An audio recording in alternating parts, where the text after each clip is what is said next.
It's like if Freddy Krueger grew fins and was less threatening.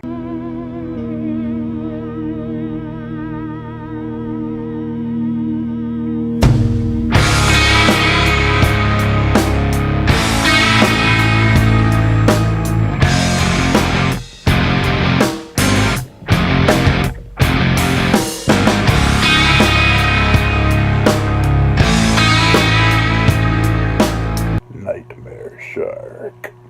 The cast is back and ready for the attack.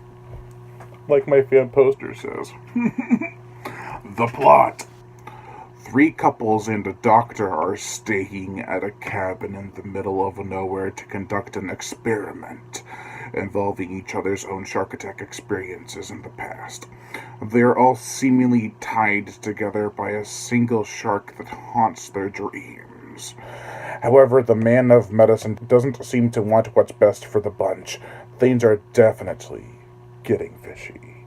Supposedly, this film is a continuation of Atomic Shark and Trailer Park Shark. It has returning characters, which I thought was really cool, and something that doesn't happen often enough in shark movies. Although this film has a great premise and actual returning actors and actresses, and not just stand-ins. The film is less a shark movie and more a psychological thriller mystery. There's barely any shark action. Hell, some of the time we don't even see the shark attacking somebody, it's just not there. Nightmare Shark was directed by the brothers Griff and Nathan First, both of who have worked together on movies like Atomic Shark and Trailer Park Shark, as well as others, like the Lake Placid series. But this felt more like a passion project. Tony Amadello does a great job as the character Novak, I thought. He plays a seemingly sympathetic and compassionate elderly doctor. He too suffers from a shark attack, and it makes for some decent conflict. He's never torn about what he's doing, but it is interesting to see a doctor go mad. Caroline Cole is the only one of the people that wasn't in a previous shark movie that was attacked by a shark, not including her boyfriend, because he wasn't.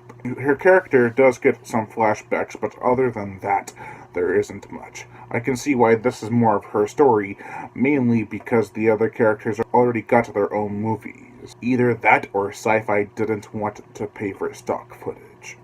Gina and Kaplan from Atomic Shark, and Jolene and Rob from Trailer Park Shark are all played by the same people, which I mentioned already, which is, as I gotta say again, really awesome.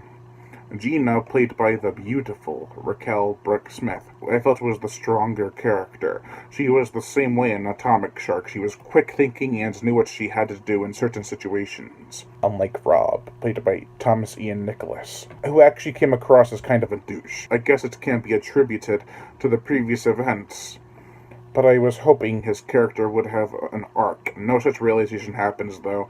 He's just a douche now. The only person to appear in all 3 films is Jake Chiasson.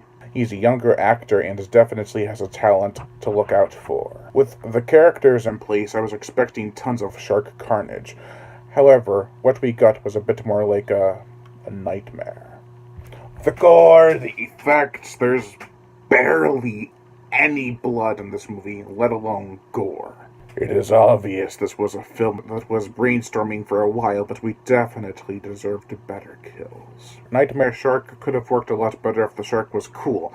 It does have a neat appearance, kind of, like an anglerfish. However, it doesn't move like an actual shark. It's sort of stiff. Also, it's barely on screen. I would say it's had a very low budget, but the cinematography and camera work are all stellar. What gives? The motion picture soundtrack, lots of intense boings, which are cool at first, but then become rather repetitive.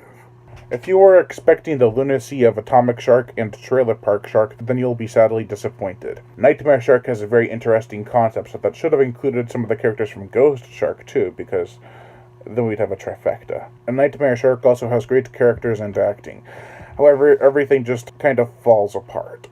It's unfortunate. Overall, I give Nightmare Shark a 2 out of 5.